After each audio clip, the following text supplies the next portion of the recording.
Hello students, मैं हूं Vishnu sir और एक बार फिर जबरदस्त स्वागत है आपका अपनी फिजिक्स की क्लास में, जहां हम पढ़ने वाले फिजिक्स को बड़े ही आसान तरीके से, ऐसा कॉन्सेप्ट जो आपने आज तक ना देखा होगा ना सुना होगा, किसी बुक में जिस कॉन्सेप्ट का जिक्र नहीं है, लेकिन हम उसी कॉन्सेप्ट पर डिस्कस करेंगे ताकि इस सब्जेक्ट का डर ये सब खत्म हो जाए और ये सब्जेक्ट हमारे लिए इतना आसान बन जाए कि इन सब्जेक्ट के साथ में हम खेलना स्टार्ट कर दे। बड़ा ही मजा है जिस सब्जेक्ट को पढ़ते हुए। तो स्टूडेंट्स, ऐसे ही कुछ कॉन्सेप्ट मैं हमेशा आपके लिए लेकर आता हूं इस क्लास में, जहां हम डिस्कस करते हैं कुछ इंपॉर्टेंट क्वेश्चंस पर, उनके कॉन्सेप्ट पर, जीरो से हाई लेवल तक। क्योंकि बहुत सारे स्टूडेंट्स हैं जिनका बेसिक क्लियर नहीं होता है। आप कहीं पर भी जाते हैं, आपको कभी भी बेसिक लेवल से पढ़ाया नहीं जाता, जीरो लेवल से स्टार्टिंग नहीं की जाती, और जब आपको हाई लेवल पढ़ाया जाता है, ऊंचे स्तर की पढ़ाई आपको मिलती है, तो आपका दिमाग वहीं पर खराब हो जाता है, पूरे दिमाग में खिचड़ी बन जाती है और फिर उस सब्जेक्ट के प्रति हमारे में अवॉइडनेस, इग्नोरिंग जैसी फीलिंग आना चालू हो जाती है, जिससे हम बोर महसूस होते हैं, इरिटेट हो जाते हैं, ठीक है, जिससे हमें खीन आने चालू हो जाती है, मतलब सब्जेक्ट का नाम सुनते ही मूड खराब। लेकिन मैंने आपको बताया ना, इस क्लास में हम हमेशा उन्हीं कॉन्सेप्ट पर डिस्कस करते हैं। कुछ ऐसे लाजवाब कॉन्सेप्ट लाता हूं मैं हर बार आपके लिए, कुछ ऐसे ही ट्रिक्स लाता हूं, कुछ ऐसे ही कॉन्सेप्ट लेके आता हूं हर बार कि आपके लिए उस सब्जेक्ट के प्रति प्यार बढ़े, उसमें आपका इंटरेस्ट जागे। और एक बार इंटरेस्ट जाग गया, फिर समझिए उस सब्जेक्ट को पढ़ने के लिए बड़ा ही मन करेगा, और फिर जब मन करेगा तो हम उस सब्जेक्ट के साथ टाइम स्पेंड करेंगे, अपना दिन बिताएंगे, और उसके बाद हमारे मार्किंग भी उतनी अच्छी आने वाली है। तो स्टूडेंट्स, आज की क्लास भी कुछ ऐसे ही कॉन्सेप्ट पे डिपेंड करती है, कुछ ऐसे ही अच्छी चीजें मैं आपको बताने वाला हूं जो आपके बुक में आपको नहीं मिलेगी, but exam point of view से जरूरी है। क्योंकि जब किसी क्वेश्चंस में ट्विस्ट आता है, ट्विस्ट होता है, कोई क्वेश्चन, कभी कोई क्वेश्चन तोड़ मरोड़ कर हमें दिया जाता है, तो उस कंडीशन में हमारे जो रटा हुआ है वो कभी काम नहीं आता है। जो कॉन्सेप्ट हमने सीखा है, जो जीरो लेवल से हमने जो पढ़ाई की है, वही हमारे काम आता है, और फिर उस टूटे फूटे क्वेश्चंस को जोड़कर हम वहां से अपनी मार्किंग निकाल के लाते हैं, उसका सॉल्यूशन ढूंढ कर लाते हैं। तो रटना मना है तो रटना बंद कर दीजिए, मन में जुनून जगाइए, उस सब्जेक्ट के प्रति इंटरेस्ट जगाइए, और फिर देखिए कैसे सब्जेक्ट आसान बनता है। चुटकियों में आप क्वेश्चन सॉल्व करते हैं, सब्जेक्ट से रिलेटेड प्रॉब्लम आप सॉल्व करने लग जाएंगे, ठीक है। तो देखिए, आज का जो टॉपिक होने वाला है हमारा, आवेशों का पुनर्वितरण और ऊर्जा हानि, redistribution of charges and energy loss. नाम से पता लग रहा है, आवेशों का पुनर्वितरण यानी रीडिस्ट्रीब्यूशन। इसका मतलब हुआ कि चार्जेस पहले से डिस्ट्रीब्यूट है, फैले हुए हैं, लेकिन कुछ ऐसा हो गया है कि कुछ ऐसा हुआ कि वो चार्जेस आपस में रीडिस्ट्रीब्यूट हो गए, इधर उधर से ट्रांसफर होकर दोबारा फैल गए हैं, ताकि उनकी वैल्यूज बदल गई है, और जब वो इधर से उधर किसी एक पार्ट से किसी दूसरी पार्ट में चले गए हैं, उनकी वैल्यूज बदल गई है, तो उनके आने जाने में जो एनर्जी लॉस हुआ है वो सब हमें निकालना है। शायद आप नहीं समझोगे मेरी बात से, तो मैं आपको एक एग्जांपल समझाता हूं। देखो, मेरे पास ये एक स्पेयर है, कंडक्टिंग स्पेयर है, चालक गोला है, जिसका नाम है ए और इसका नाम है बी। दोनों पर चार्ज है, इसके पास भी कुछ चार्ज है, इसके पास भी कुछ चार्ज है। इसका कैपेसिटेंस यानी धारिता है C1, और इसका कैपेसिटेंस यानी धारिता आपके पास है C2। C1 एंड C2 धारिता वाले, C1 एंड C2 कैपेसिटेंस वाले दो स्पेयर है, दो चालक गोले आपको दे रखे हैं। आगे मेरी बात आपको समझ में, ठीक है, आगे देखो। ये है बिफोर कांटेक्ट, यानी इनको संपर्क में लाने से पहले। फिर हम बात करते हैं आफ्टर कांटेक्ट, इनको संपर्क में लाने के बाद। जब आप इनको संपर्क में लाते हैं तो इस पर से चार्ज इस पर, या इस पर से चार्ज इस पर आपस में स्थानांतरित हो जाते हैं, चार्ज जो है ट्रांसफर हो जाते हैं एक से दूसरे पर, हाई से लो तक। और जब तक चार्ज ट्रांसफर होते रहते हैं, जब तक आवेश एक चालक से दूसरे चालक पर जाते रहते हैं, जब तक कि विभव समान ना हो जाए, जब तक कि इलेक्ट्रिक पोटेंशियल की वैल्यू सेम ना हो जाए। तो सोचिए या समझिए ठीक है, इलेक्ट्रिक पोटेंशियल सेम हो जाएगा, मतलब विभव समान हो जाएगा। यदि साइज सेम है, इन दोनों का आकार सेम है, तो विभव जब समान होगा तो दोनों पर आवेश का मान भी समान होगा, दोनों पर चार्ज की वैल्यू भी सेम होगी। ठीक है, तो सपोज करिए इसका कैपेसिटेंस C1 है, तो इसके पास पोटेंशियल V1 है, इसके पास कैपेसिटेंस C2 है, तो इसके पास पोटेंशियल V2 है। बट आफ्टर कॉन्टैक्ट इसके पास A और B स्पेयर के पास पोटेंशियल V हो जाएगा, उसके पास भी पोटेंशियल V हो जाएगा। आवेश चार्ज एक जगह से दूसरी जगह ट्रांसफर होते रहेंगे, लेकिन वो जब तक ही होंगे जब तक कि पोटेंशियल की वैल्यू सेम ना हो जाए, दोनों पर विभव का मान समान ना हो जाए। यदि दोनों की साइज सेम है, दोनों का आकार सेम है, तो दोनों पर आवेश यानी चार्ज भी समान रहेगा। ठीक है, तो हमेशा ध्यान रखना विभव यानी पोटेंशियल का सेम होना जरूरी है। मेरी बात आपको समझ में आ गई होगी। ठीक है, तो देखो हम बात करते हैं बिफोर के, यानी संपर्क से पहले बिफोर कॉन्टैक्ट। बिफोर कॉन्टैक्ट की बात की जाए तो पहले वाले पर मैं चार्ज मानू Q1, इस वाले पे मैं 1 ले लेता हूं, इस वाले पे मैं 2 ले लेता हूं। 1 नंबर इस पे, 2 नंबर इस पे, 1 नंबर इस पे, 2 नंबर इस पे। ठीक है, तो Q1 होगा C1 V1। CV होता है Q 1 के लिए निकालेंगे तो C1 V1। सिमिलरली Q2 की बात की जाए, दूसरे वाले स्पेयर की बात की जाए, इस वाले चालक गोले की बात की जाए, तो Q2 की वैल्यू आ जाएगी C2 into V2। ठीक है, तो कुल आवेश कितना हुआ, टोटल चार्ज कितना हुआ, टोटल चार्ज हो गया Q1 plus Q2, then Q equals to C1 V1 plus C2 V2, equation number 1। ठीक है, साथ के साथ नोट करते चलिएगा, क्योंकि डेरिवेशन बड़ी है, बहुत ज्यादा लेंथी है, और उस हिसाब से हमें जो 1 नंबर इक्वेशन 2 नंबर इक्वेशन जो आ रही है वो आगे जरूरत पड़ती रहेगी स्टेप बाय स्टेप। तो साथ के साथ में वीडियो पोस्ट करते हुए आपको नोट करते चलना है, ताकि जब मैं आपको यहाँ लिखूं तो आपको ये सोचना ना पड़े कि कहाँ लिखा हुआ है। झट से अपनी कॉपी खोली, कॉपी में देखा और फटाफट आपको सब कुछ समझ में आ जाए। ठीक है, बात करते हैं आफ्टर कॉन्टैक्ट की।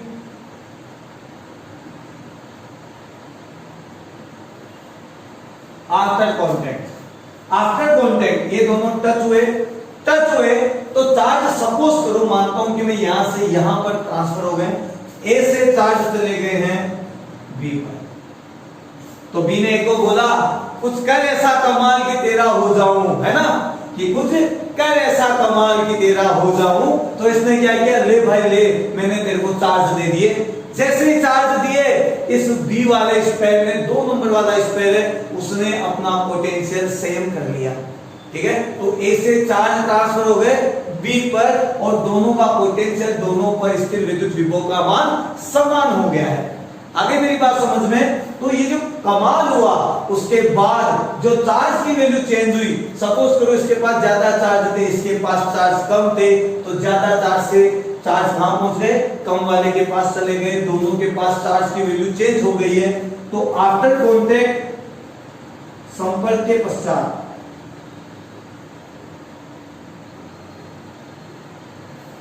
संपर्क के पश्चात सपोज करिए नया चार्ज हो गया Q डैश, और Q dash is equal to जाएगा C1 V1, बट पोटेंशियल जो है, इलेक्ट्रिक पोटेंशियल, स्थिर विद्युत विभव की वैल्यू अब यहाँ पर V हो गई है, तो ये इसने कमाल कर दिया C1 V।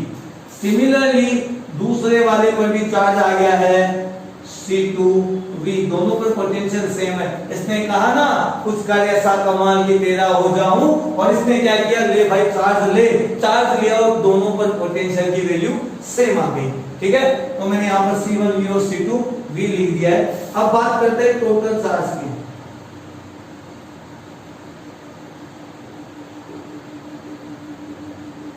कुल आवेश, टोटल चार्ज Q डैश नई कंडीशन में है ना, तो Q1 dash plus Q2 dash, ये नई कंडीशन वाले चार्ज है। तो Q1 dash equals to, sorry Q dash is equals to C1 V plus C2 V, equation number second. तो कांटेक्ट से पहले ये हमारे पास टोटल चार्ज और कांटेक्ट के बाद में ये हमारे पास टोटल चार्ज आ गए हैं। ठीक है, अब मैं इसको रफ कर देता हूं क्योंकि हमारे पास जगह कम है बोर्ड पर। ठीक है, तो मैं यहां से इतना रफ कर देता हूं ताकि एक इक्वेशन आपकी ढंग से बन जाए।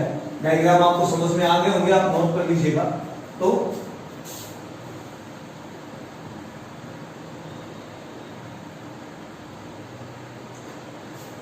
By law of conservation of charges, आवेशों के संरक्षण नियम से, आवेशों का संरक्षण, ये नियम, ये रूल जो लो है मैंने पढ़ाया था आपको जब मैंने चार्जेस की प्रॉपर्टीज पढ़ाई थी। मैंने आपको बताया था कि चार्ज कभी भी डिस्ट्रॉय नहीं किए जा सकते, ना ही क्रिएट किए जा सकते, बट एक जगह से दूसरी जगह पर ट्रांसफर किए जा सकते हैं। Charges neither be created nor be destroyed but it can be transferred from one object to another object. इन्हें ना तो उत्पन्न किया जा सकता है ना ही खत्म किया जा सकता है, लेकिन एक ऑब्जेक्ट से दूसरे ऑब्जेक्ट पर ट्रांसफर किया जा सकता है। तो इसका मतलब संपर्क से पहले, before contact and after contact, charge की वैल्यू सेम रहेगी। तो before contact C1V1 plus C2V2 and after contact C1V plus C2V। तो यहां पर देखो कॉमन कौन आ रहा है, C1V1 plus C2V2 equal to V common आएगा C1 plus C2। ये जो V है वो है कॉमन पोटेंशियल। कॉमन पोटेंशियल का मतलब हुआ उभयनिष्ठ विभव, और उभयनिष्ठ विभव की वैल्यू हो जाएगी C1V1 plus C2V2 divide by C1 plus C2। C1V1 plus C2V2 divide by C1 plus C2, ये आपके पास आ गया उभयनिष्ठ विभव कॉमन पोटेंशियल। तो चार्ज ट्रांसफर होने के बाद में दोनों चालकों पर, दोनों कंडक्टर्स पर जो कॉमन पोटेंशियल आएगा, दोनों पर जो विभव का मान समान हो जाएगा, पोटेंशियल की वैल्यू सेम हो जाएगी, वो ये रहेगी। आगे मेरी बात समझ में आपको? ठीक है, आगे बात करते हैं। देखो नोट कर लीजिएगा, इसको फॉर्मूला बहुत जरूरी है, एग्जाम में इससे रिलेटेड क्वेश्चन आ चुके हैं। आगे देखिए,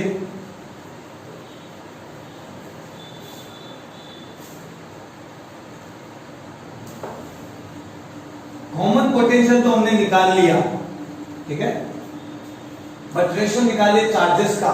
तो देखो अभी हमने पढ़ा था कि Q1 डैश इक्वल टू होता है C1V और Q2 डैश इक्वल टू होता है C2V। आफ्टर कांटेक्ट जो चार्ज आने वाले, संपर्क के पश्चात जो आवेशों का मान आने वाला है वो ये होता है।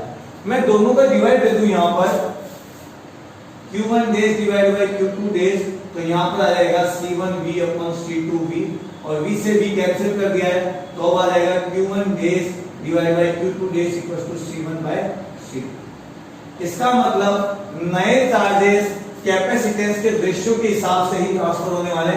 नए चार्जेस का जो रेशियो है, नए आवेशों का जो अनुपात है, वो इस कैपेसिटेंस धारिताओं के अनुपात के इक्वल रहेगा, रेशियो ऑफ कैपेसिटेंस के इक्वल रहेगा। जितना ज्यादा कैपेसिटेंस उतना ज्यादा चार्ज, सीधी सी कहानी है। ठीक है, आगे देखिए, सिमिलरली जब आपके पास में पोटेंशियल बदला है, चार्ज बदला है तो पोटेंशियल बदला है। पोटेंशियल बदला है इसका मतलब किसी एक के विभव में पोटेंशियल में कमी आई है, किसी एक का पोटेंशियल बढ़ गया है। मतलब एक में इंक्रीमेंट है तो एक में डिक्रीमेंट है, एक की वैल्यू इंक्रीज हुई है, बढ़ी है, तो एक की वैल्यू डिक्रीज हुई है, कम हुई है। अब सपोज करो, मानना पड़ेगा तो मैं मान लेता हूं। मानने में क्या जाता है, हम तो मैथ्स वाले स्टूडेंट्स हैं, जिंदगी भर माना माना ही तो करते आए हैं, है ना। तो आज फिर मान लेते हैं कि माना कि V1 की वैल्यू ज्यादा है V2 से, V1 की वैल्यू ज्यादा थी V2 से, तो V1 की वैल्यू में कितना चेंज आया, change in value V1। V1 की वैल्यू में चेंज कितना है, तो देखो A के पास वैल्यू ज्यादा थी, B के पास वैल्यू कम थी। इधर से चार्ज चले गए इसके पास में, जैसे जैसे चार्ज जाते गए इसके पास चार्ज की वैल्यू कम होती गई, पोटेंशियल यानी V की वैल्यू भी कम होती गई। इसके पास चार्ज बढ़ते गए और पोटेंशियल भी बढ़ते गए, तो इसके पास वैल्यू कम हो गई, इसके पास वैल्यू बढ़ गई और फिर दोनों वैल्यू इक्वल आ गई। समझ गए मेरी बात? एक के पास वैल्यू ज्यादा, एक के पास वैल्यू कम, इससे चार्ज गए इसके पास से चार्ज भी कम हो गए, V भी कम हो गया, तो इसके पास V की वैल्यू कम होती गई, इसके पास चार्ज और V की वैल्यू बढ़ती गई और दोनों हो गए बराबर। जब दोनों बराबर हो गए तो V1 की वैल्यू में कितना चेंज हुआ? तो अभी वाली जो वैल्यू है V वो ज्यादा कम है, सॉरी पहले वाली वैल्यू ज्यादा थी, अभी वैल्यू क्या हो गई है? कम हो गई है। तो पहले वाली वैल्यू में से अभी वाली वैल्यू माइनस कर दो तो पता लग जाएगा भाई पहले वैल्यू तो यहाँ, अब वैल्यू हो गई है यहाँ, तो कितना डिक्रीमेंट हुआ है? तो ज्यादा में से कम को मैंने माइनस कर दिया है, तो हाई वैल्यू में से मैंने लो वैल्यू को माइनस कर दिया है। V1 की वैल्यू V1 बट C की वैल्यू मैंने यहीं पर अभी निकलवाई थी आपको, उसका वैल्यू था C1 V1 plus C2 V2 divide by C1 plus C2। LCM लेता हूं, delta V1 is equal to LCM लो C1 प्लस C2, यहाँ कुछ नहीं है तो 1 है तो पूरा C1 C2 से मल्टीप्लाई होगा, तो जब C1 V1 से मल्टीप्लाई होगा तो आएगा C1 V1, जब C2 मल्टीप्लाई होगा तो आएगा C2 V1 माइनस, इससे ये कैंसिल हो जाएगा, 1 बचेगा, 1 को ऊपर मल्टीप्लाई करोगे तो सब कुछ ऐसा का ऐसा आएगा, तो यहाँ पर मैं लिख देता हूँ C1 V1 plus C2 V2। But जैसे ही मैंने ब्रैकेट हटाया यहाँ से साइन चेंज हो जाएंगे, प्लस की जगह साइन हो जाएगा माइनस का, C1 V1 से C1 V1 कैंसिल हो जाएगा and delta V1 equals to C2 V1 C2 V2, दोनों में कॉमन है C2, तो मैं लिख देता हूं C2, यहां पर V1 ये माइनस का V2 बचेगा, यहां रहेगा V1 minus V2 divide by C1 plus C2। Equation number 3, ये एक रेशियो अलग निकल गया है, ये चार्ज का रेशियो है, नए चार्ज जो है, और ये विभव का रेशियो निकालने वाला हूं मैं, पोटेंशियल का रेशियो निकालने वाला हूं। तो देखो इसी तरह बात करते हैं V2 में कितना चेंज हुआ, एक के पास वैल्यू ज्यादा थी, एक के पास वैल्यू कम थी, कुछ का ऐसा कमाल, तो इसने अपने चार्ज दिए, अपने आप पोटेंशियल दिया, इसकी वैल्यू कम हो गई और इसकी वैल्यू बढ़ गई और दोनों आगे बराबर हैं। इसकी वैल्यू बढ़ी है, बढ़ गई है, इसका मतलब अभी इसके पास वैल्यू ज्यादा है, पहले इसके पास वैल्यू कम थी, तो V minus V2 then delta V2 equals to V की वैल्यू है अभी हमने निकाली थी इधर common potential C1 V1 plus C2 V2 divide by C1 plus C2 minus यहाँ पे लिख देता हूं मैं V2, जब आप इसको सॉल्व करेंगे तो आएगा आपके पास C1 प्लस C2, तो यहाँ पर सॉल्व कर दीजिए, इससे ये कैंसिल हो गया है, 1 बचा है, ऊपर मल्टीप्लाई कर दीजिए तो आ जाएगा C1 V1 plus C2 V2 minus, अब इसके पास 1 है, 1 का डिवाइड दो उतनी बार जाएगा, मल्टीप्लाई करो तो मैं मल्टीप्लाई करता हूं C1 को इससे, तो C1 V2 plus C2 multiply होगा तो C2 V2, जैसे ही मैं ब्रैकेट ओपन करूंगा यहाँ पर देखो साइन चेंज हो जाएगा, ये साइन हो जाएगा माइनस का और C2 V2 से C2 V2 कैंसिल हो जाएगा और यहाँ बच जाएगा C1 V1 minus C1 V2। जैसे ही आप यहाँ पर C1 कॉमन लेते हैं आपके पास बचेगा V1 minus V2 divide by C1 plus C2, ये लीजिए ये डेल्टा V2 आपके पास आ गया। तो दोनों का मुझे रेशियो निकालना है, डेल्टा V1 और डेल्टा V2 दोनों में जो चेंज हुआ है पोटेंशियल में, विभव में जो परिवर्तन हुआ है उसका अनुपात निकालना है, तो मैं वैल्यू रख देता हूं C2 V1 minus V2 divide by C1 plus C2 divide, यहां पर देखिए C1 V1 minus V2 divide by C1 plus C2, C1 plus C2 से C1 प्लस C2 कैंसिल हो गया, V1 माइनस V2 से V1 माइनस V2 कैंसिल हो गया और अब आपके पास रेशियो आया है V1 divide by V2 equals to C2 divide by C1। तो रेशियो देखो नए चार्जेस का रेशियो आया C1 बाय C2, लेकिन पोटेंशियल में जो चेंज आया है आपके पास में, विभव में जो परिवर्तन आया उसका जो अनुपात हुआ है C2 बाय C1। यहां से क्वेश्चन बनते हैं हमेशा ध्यान रखना, इसलिए स्टार लगा देता हूं, इंपॉर्टेंट लगा देता हूं। चार्ज ट्रांसफर हो गए, पोटेंशियल सेम हो गया, चार्ज की वैल्यू भी शायद सेम हो जाए, ठीक है, कह नहीं सकते, बट पोटेंशियल सेम है, साइज सेम है, तो चार्ज भी सेम रहेगा। बट अभी बात करते हैं पोटेंशियल की, तो पोटेंशियल सेम हो जाता है तो नए चार्जेस और पोटेंशियल में जो चेंज हुआ है, विभव में जो परिवर्तन हुआ है, उनके रेशियो ये निकलने वाले हैं, ठीक है, बड़ा इंपॉर्टेंट है। अब जब चार्ज एक जगह से दूसरी जगह पर हमेशा जाते हैं तो कुछ एनर्जी लॉस हो जाता है। जैसे आपने पूरा जग भर रखा है पानी का, एक और पूरा खाली जगह, उस पूरे जग में खाली जग में पानी डाल दीजिए, फिर ये भर गया, ये खाली हो गया, वापस इसको उठा के इसमें डाल दीजिए, धीरे धीरे आप करते रहिए, कहीं ना कहीं 2 बूंद भी वेस्ट जाती ही जाती है, ठीक है। सेम टू सेम 100% आपको कभी नहीं मिलता है। सिमिलरली यहाँ पर भी ऐसा ही होता है कि जब आप चार्ज देते हैं किसी एक ऑब्जेक्ट से दूसरे ऑब्जेक्ट पर, तो चार्ज आप देंगे उनको कांटेक्ट में लाकर, उनको संपर्क में लाकर, और आप संपर्क में लाएंगे जब आप उन दोनों के बीच में तार जोड़ेंगे, वायर जोड़ेंगे।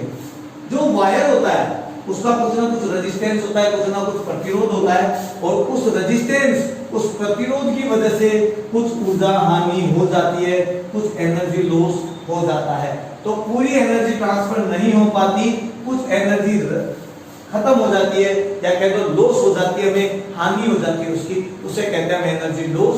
तो एनर्जी लॉस हमें निकालना है।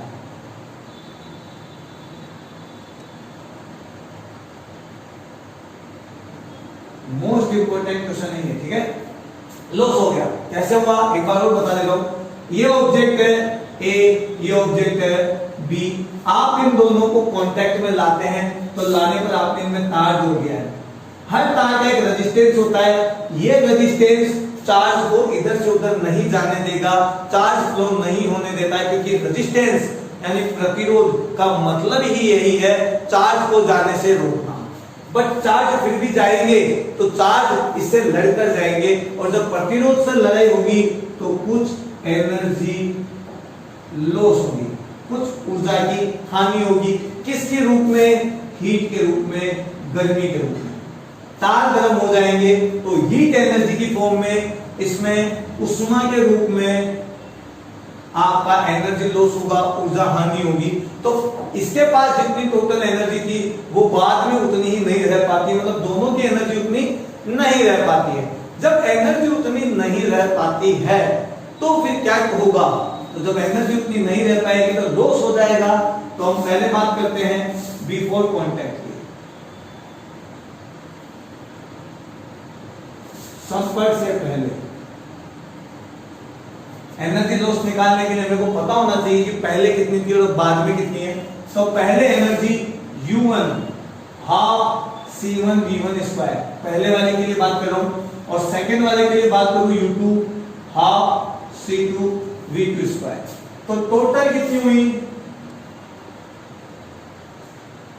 टोटल एनर्जी, कुल ऊर्जा। तो कुल ऊर्जा देखिए, U इक्वल होता है U1 प्लस U2, और आपके पास U की वैल्यू बच जाएगी हाफ C1 V1 स्क्वायर, मैंने यहां से नोट कर दिए, और यहां पर हो जाएगा हाफ C2 V2 स्क्वायर। ये हमारी कांटेक्ट के पहले की टोटल एनर्जी है। आप कोई भी मीडियम में पढ़ते हो, इंग्लिश मीडियम, हिंदी मीडियम, कोई भी स्टेट बोर्ड, सीबीएसई बोर्ड, सभी सिलेबस में आने वाली डेरिवेशन है, इंपोर्टेंट है ये, ठीक है। बात करते हैं आफ्टर कांटेक्ट की। आफ्टर कांटेक्ट यानी संपर्क के बाद। थोड़ा राइटिंग पे मत जाइएगा, क्योंकि राइटिंग जल्दी जल्दी लिखते हो थोड़ी सी चेंज हो जाती है, थोड़ा इधर उधर हो जाता है, बट क्वालिटी कंटेंट के साथ में आपके साथ कोई कॉम्प्रोमाइज नहीं होगा। इससे बेस्ट आपको कभी कुछ भी नहीं मिला होगा, बस जरूरत है तो आपको फोकस करने की, ठीक है। आगे देखिए, नई एनर्जी हाफ C1 V1 की जगह मैं लिखूंगा V स्क्वायर, क्योंकि पोटेंशियल सेम हो जाएगा, विभव समान हो जाएगा। यहां लिखूंगा U2 डैश यानी सेकंड वाले के लिए C2 V2 की बजाय लिखूंगा V, क्योंकि पोटेंशियल सेम हो जाएगा। अब बात करें टोटल की, टोटल एनर्जी यानी U dash U1 dash plus U2 dash, तो U dash is equal to half C1 V square and half C2 V square, ठीक है। तो U dash is equal to इसमें देखो कॉमन आता है आपके पास v²/2, तो v²/2 कॉमन आ जाएगा और बच जाएगा c1 + c2। तो u dash is equal to जाएगा v²/2 c1 + c2। तो देखो एनर्जी लॉस में पहले की एनर्जी हमारे पास इतनी आ गई है और बाद की एनर्जी कांटेक्ट में लाने के बाद एनर्जी इतनी आ गई है। बट हमारे को एनर्जी लॉस हुआ है, ऊर्जा हानि हुई है, किस रूप में? उष्मा ऊर्जा के रूप में। तो एनर्जी लॉस कितना हुआ वो जानना जरूरी है। तो मैं रफ कर देता हूं या पहले यहां लिख देता हूं एनर्जी लॉस। इसका मतलब पहले आपके पास एनर्जी ज्यादा थी, अभी आपके पास एनर्जी कम हो गई है। तो ज्यादा में से कम की वैल्यू माइनस कर दीजिए। तो ये रही हमारे पास पहले वाली energy, half c1 v1² half c2 v2², minus ये रही आपके पास बाद वाली energy, then v²/2 c1 + c2। तो इसमें से हमको ये माइनस करना है। अब हमारे पास टोटल वैल्यू आ जाएगी, और जब वैल्यू आ जाएगी तो हमें पता लग जाएगा कितनी एनर्जी लॉस हुई है, कितनी हीट एनर्जी के फॉर्म में हमें लॉस मिला है। तो देखो बात कर ही लेते हैं, फिर इतनी बड़ी बात आ गई है तो